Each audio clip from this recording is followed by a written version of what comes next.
Yang pertama, ada sistem dispersi. Sistem dispersi terjadi apabila suatu zat dicampurkan dengan zat lain, sehingga akan terjadi penyebaran secara merata dari satu zat ke dalam zat yang lain. Zat yang akan didispersikan disebut fase terdispersi. Sedangkan medium yang digunakan untuk mendispersikan disebut medium pendispersi. Berdasarkan ukuran partikelnya, sistem dispersi dibedakan menjadi 3 kelompok, yaitu suspensi, koloid, dan larutan. Adapun perbedaan ketiganya adalah sebagai berikut. Yang pertama ada suspensi. Untuk suspensi, ukuran partikelnya lebih dari 100 nanometer.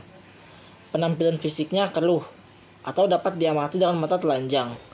Untuk jumlah fase suspensi ada 2 fase. Cara pemisahan suspensi dapat disaring. Kestabilan suspensi itu mudah terpisah atau mengendap. Contoh dari suspensi adalah tepung terigu yang dilarutkan ke dalam air, yang apabila dibiarkan akan mengendap.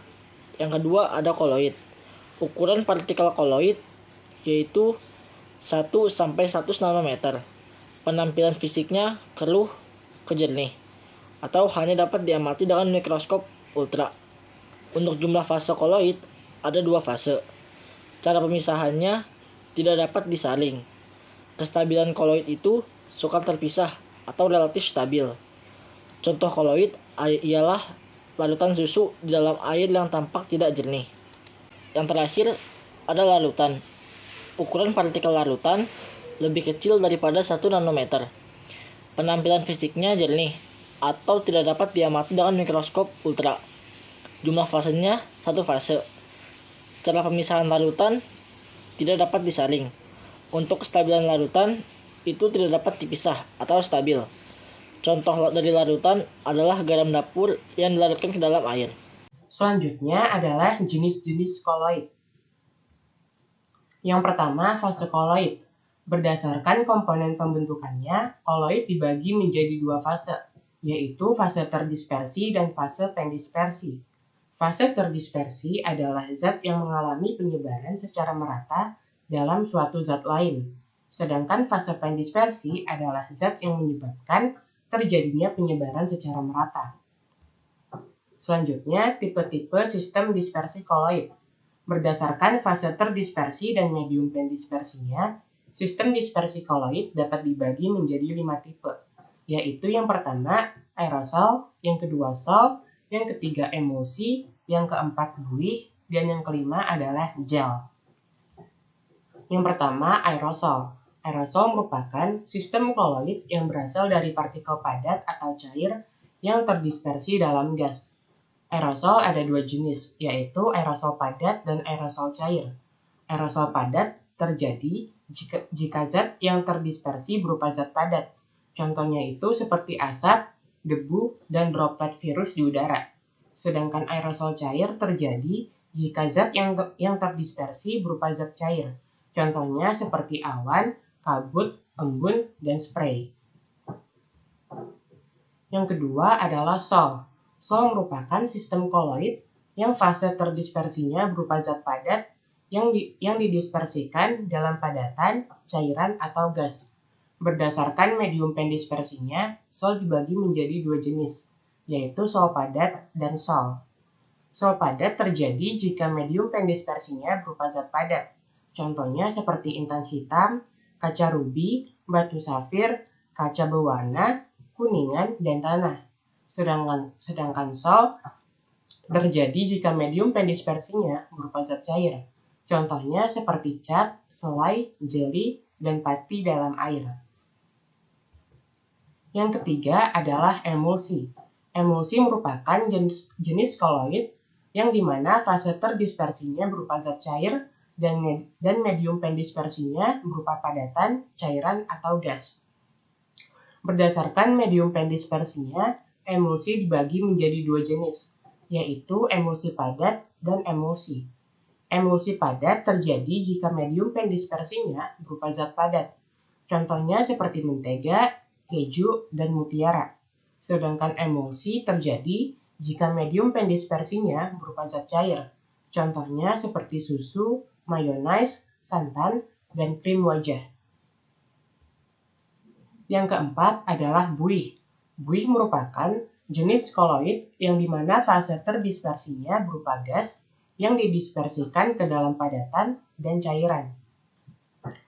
Berdasarkan medium pendispersinya, buih dibagi menjadi dua jenis, yaitu buih padat dan buih cair. Buih padat terjadi jika medium pendispersinya berupa zat padat. Contohnya seperti biskuit, batu apung, karet busa, dan spons. Sedangkan buih cair terjadi jika medium pendispersinya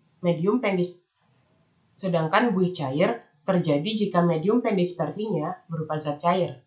Contohnya seperti busa sabun, busa air laut, dan krim kocok. Buih ini dapat dibuat dengan cara mengalirkan suatu gas ke dalam zat cair atau padat yang mengandung pembuih. Yang kelima adalah gel. Gel merupakan jenis koloid yang terbentuk dari campuran zat padat dan zat cair.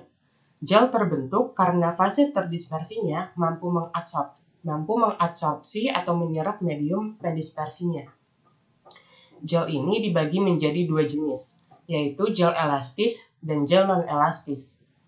Gel elastis terjadi karena ikatan partikel pada rantai ikatan gaya tarik-menarik. Gel elastis terjadi karena ikatan partikel pada rantai adalah gaya tarik-menarik yang relatif tidak kuat. Contohnya seperti gelatin dan sabun.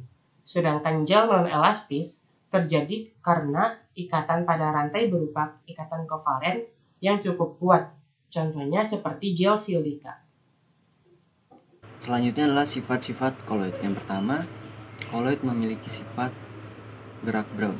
Gerak Brown ini adalah partikel-partikel di dalam koloid itu bergerak secara bebas, sehingga koloid tidak mengendap dan bersifat konstan homogen.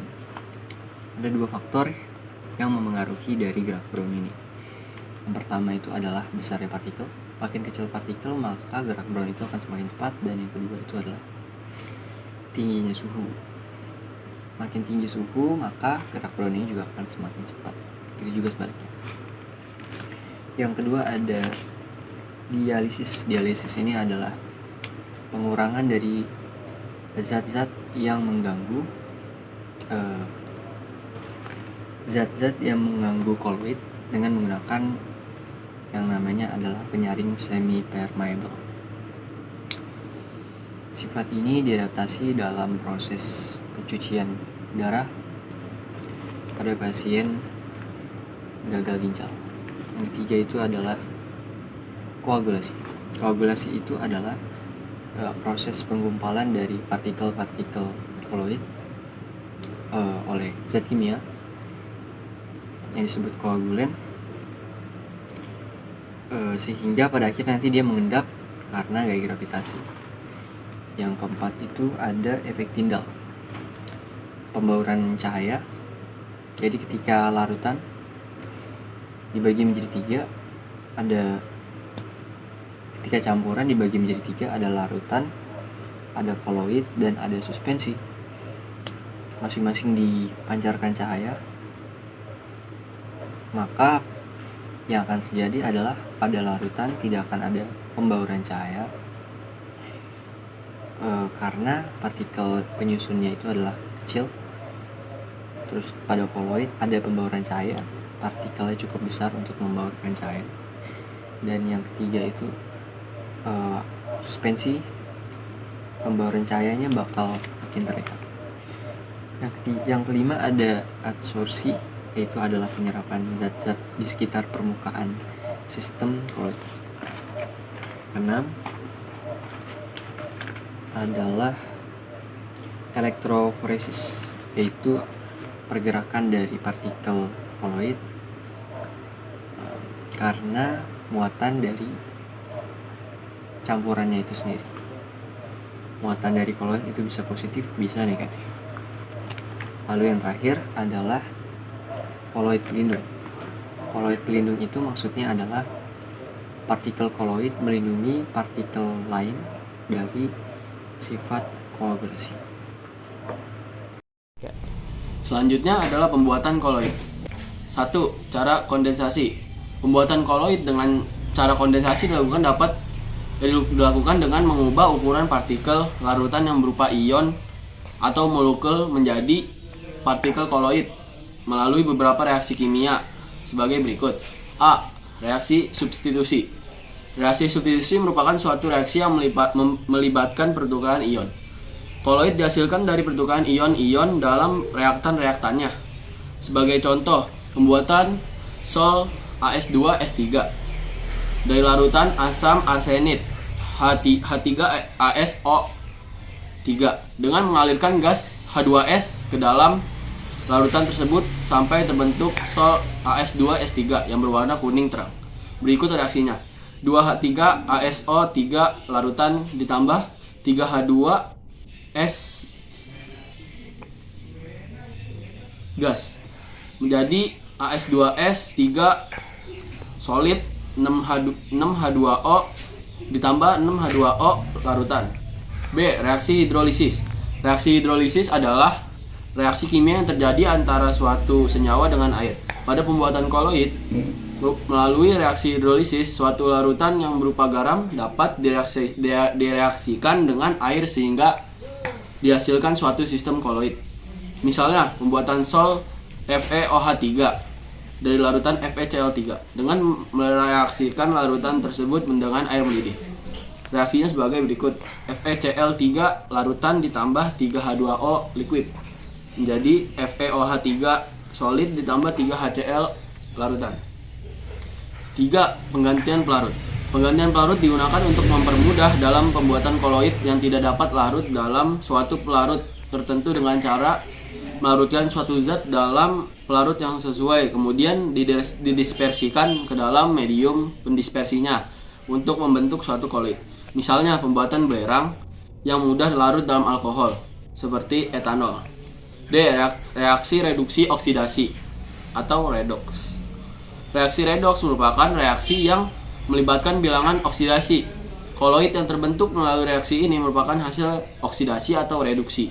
Misalnya pembuatan sol belerang dari larutan SO2 yang dilakukan dengan cara melibatkan gas H2S ke dalam larutan tersebut. Reaksinya sebagai berikut. 2H2S gas ditambah SO2 larutan menjadi 3S solid ditambah 2H2O liquid.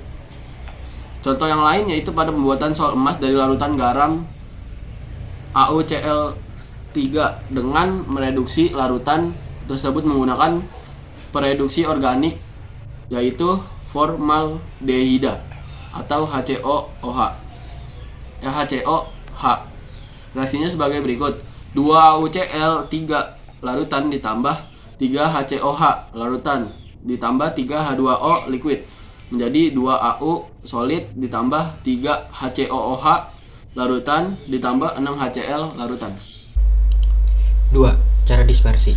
Metode dispersi merupakan metode pembuatan koloid yang dilakukan dengan cara menghaluskan partikel suspensi menjadi partikel koloid.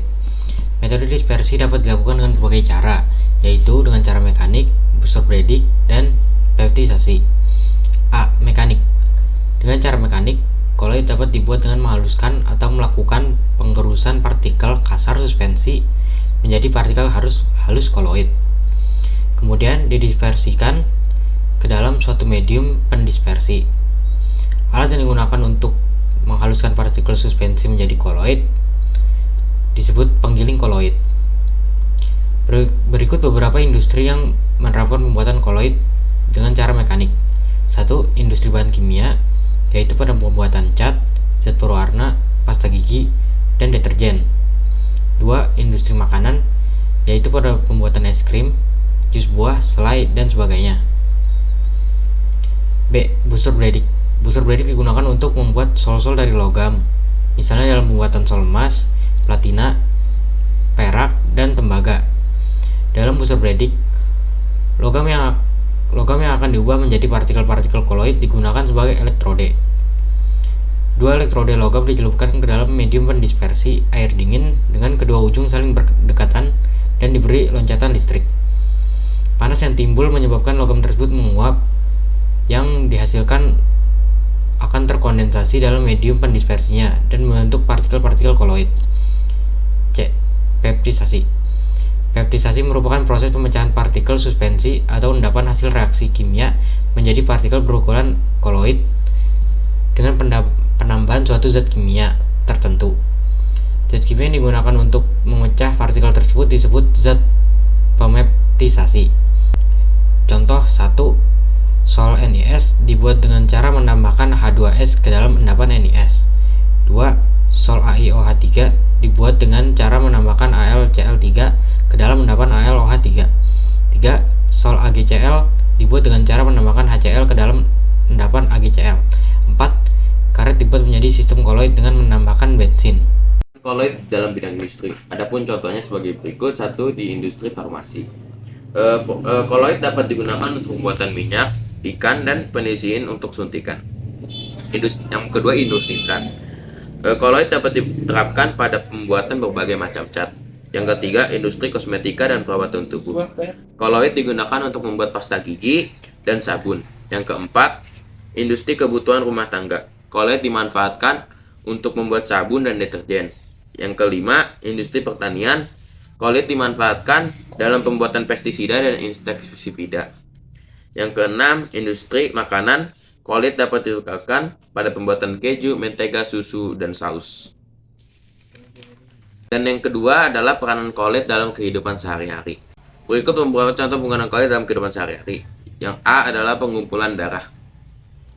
Darah mengandung 11 koloid protein yang membuat pemuatan negatif. Apabila terdapat luka kecil, maka luka tersebut dapat diobati dengan pensil diptik atau tawas yang mengandung ion Al3+ dan Fe3+.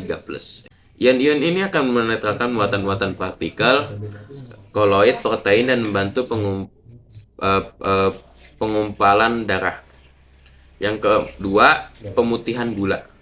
Gula tebu yang dijual ke toko atau di pasar ada yang berwarna coklat kotor dan ada yang berwarna putih bersih. Gula tebu yang berwarna putih bersih berasal dari gula berwarna coklat kotor yang sudah diputihkan melalui sistem koloid. Caranya yaitu larutan gula yang berwarna coklat dilewatkan ke dalam sistem koloid berupa mineral yang berpori. Selanjutnya dilewatkan dalam arang tulang yang menyerap warna gula sehingga larutan gula menjadi jernih tidak berwarna. Yang ketiga, ada proses pewarnaan pada industri tekstil. Serat yang akan diwarnai dicampur dengan garam Al2SO43+, lalu dicelupkan ke dalam larutan zat warna koloid AlOH3 yang terbentuk karena hidrolisis akan mengadopsi zat warna. Terima kasih.